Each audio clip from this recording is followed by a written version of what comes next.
కార్యక్రమంలో పాల్పంచుకున్నటువంటి పుంజాల వినయ్ కుమార్ సార్ గారికి, దాసు సురేష్ అన్న గారికి, మిగతా నాయకత్వానికి నందగోపాల్ గారికి, వేముల రామకృష్ణ గారికి,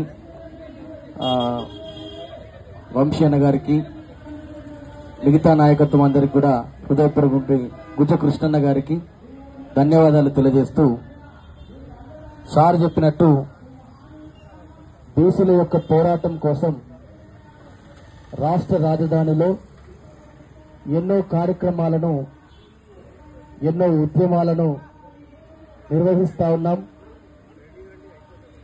అనేక పోరాటాలు చేస్తా ఉన్నాం. ఇవాళ ఈ రాష్ట్రంలో కులగణన జరిగిందంటే ఇలా 42% రిజర్వేషన్ కోసం వాటాను అమలు చేయమనేటువంటి దానికోసం జరుగుతున్నటువంటి పోరాటము అసెంబ్లీ తీర్మానం నుంచి అసెంబ్లీ అమలుదాయి ఇవాళ రాష్ట్రంలో అమలు చేయడం కోసం జరుగుతుందంటే ప్రతి దానికోసం కూడా వెనుక పోరాటాలే ఉన్నాయి. ప్రతి పోరాటం యొక్క రూపము, ప్రతి ఉద్యమ సంస్థలు చేస్తున్నటువంటి ఆయా ఉద్యమాల యొక్క ఫలితంగా ఇవాళ ఈ రాష్ట్రంలో కులగణన సాధించుకోగలిగినాం. అంతేగాక ఇలా 42% కోసం అసెంబ్లీలో తీర్మానం చేయించుకోగలిగినాం. ఈ 42% కోసం అసెంబ్లీలో తీర్మానమైనటువంటి బిల్లులను వాస్తవానికి రాష్ట్ర ప్రభుత్వానికి ఉన్నటువంటి అధికారం మేరకు అమలు చేయవచ్చు.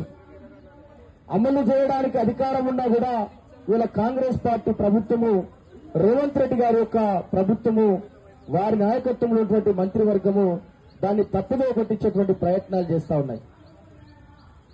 ఇవాళ 9వ షెడ్యూల్లో చేరిస్తే రాజ్యాంగ రక్షణ వస్తుంది కావచ్చు, కానీ అసెంబ్లీలో తీర్మానమైనటువంటి బిల్లు అది చట్టం అవుతుంది కదా. రాష్ట్రంలో చట్టమైనటువంటి బిల్లును అమలు చేయడానికి రాష్ట్ర ప్రభుత్వానికి అధికారం ఉంటుంది కదా.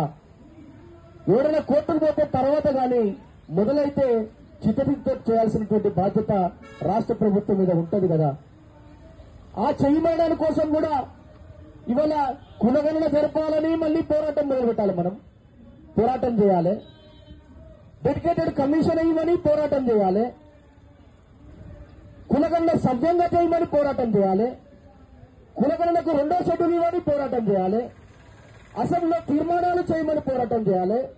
తీర్మానమైన దాన్ని అమలు చేయమని కూడా మళ్ళీ పోరాటం చేయాల్సినటువంటి అవసరమైన బీసీల మీద రాష్ట్ర ప్రభుత్వానికి, కేంద్ర ప్రభుత్వానికి ఉన్న చిత్తశుద్ధి ఎంతవరకు ఉందో మనం దీని ద్వారా గమనించవచ్చు. కాబట్టి ఇవాళ బీసీలంతా కూడా ఒక మహా ఉద్యమంలా మారబోతున్నటువంటి పరిస్థితులు ఉన్నాయి.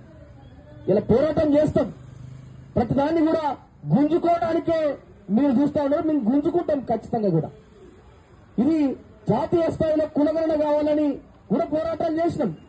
9వ షెడ్యూల్ పెట్టమని ఈ ప్రభుత్వం ముందుకే పోయి 2 నెలలు ఢిల్లీలో ఉండి 12 జాతీయ పార్టీలను బీసీ ఆజాదీ ఫెడరేషన్ ద్వారా ఒప్పించి 22 రోజుల దీక్షను పెట్టి మేము ఢిల్లీలో కులగణన కోసం సానుకూలంగా జీవోను, ప్రభుత్వ అధికారికమైనటువంటి ఉత్తర్వులను తీసుకురాగలిగినాం.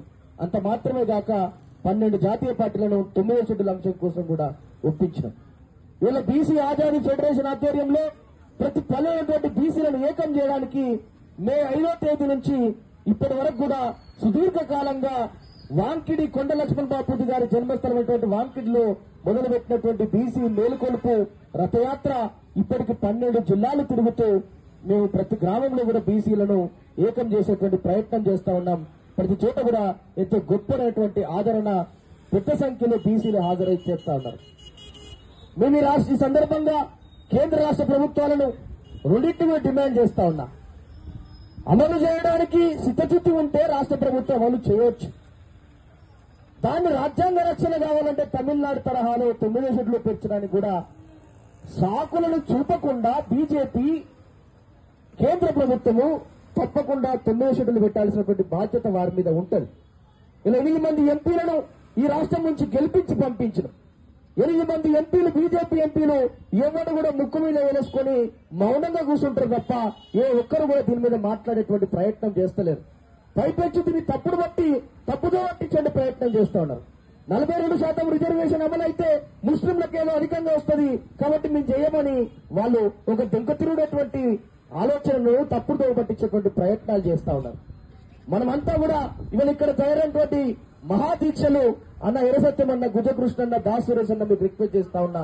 8 మంది పార్లమెంట్ సభ్యులు ఎవరైతే ఉన్నారో బీజేపీ పార్లమెంట్ సభ్యుల ఇండ్ల ముందట మనం మహాదీక్షలు చేయాలి. అప్పుడే వాళ్ళు దిగొస్తారు. ఈ యొక్క అంశాన్ని అమలు చేయడానికి పుణ్యశెట్టులు పెట్టడానికైనా దానికోసం కృషి చేస్తారు.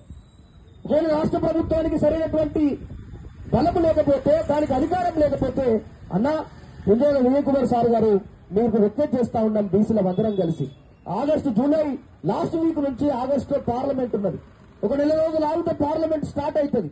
ఆ పార్లమెంట్ సెషన్ లో దీన్ని 9వ షెడ్యూల్లో పెట్టిన తర్వాతనే మనం ఆయన కొట్లాడి చేయించుకున్న తర్వాతనే ఎన్నికలకు పోతే చాలా బాగుంటుంది. ఇవాళ గత 2 సంవత్సరాల నుంచి పోరాటాలకు అర్థం లేకుండా అయితే ఉన్నది. ఈ యొక్క 42% రిజర్వేషన్ విషయంలో అటకెక్కించేటువంటి ప్రయత్నం చేస్తే ఆగస్టులో మేము ఆమరణ దీక్ష చేయకముందు పార్టీ పరంగా మధ్య మార్గంగా రిజర్వేషన్లు ఇస్తామని ప్రకటించారు. ఇవాళ కూడా అదే మాట మాట్లాడుతుందంటే ఏడాది కాలం 2 ఏళ్ల కాలం జరిగినటువంటి బీసీ ఉద్యమాలకు సాధించినటువంటి విజయం ఏమున్నది, దానికి అర్థం ఏమున్నదో మనం అర్థం చేసుకోవాల్సినటువంటి అవసరం ఉంది, ఆలోచన చేసుకోవాల్సిన అవసరం ఉంది. కాబట్టి కాంగ్రెస్ ప్రభుత్వము ఢిల్లీ మీద పోరాటానికి సిద్ధం కావాలి, అఖిల పక్షాన్ని తీసుకుపోవడానికి సిద్ధం కావాలి.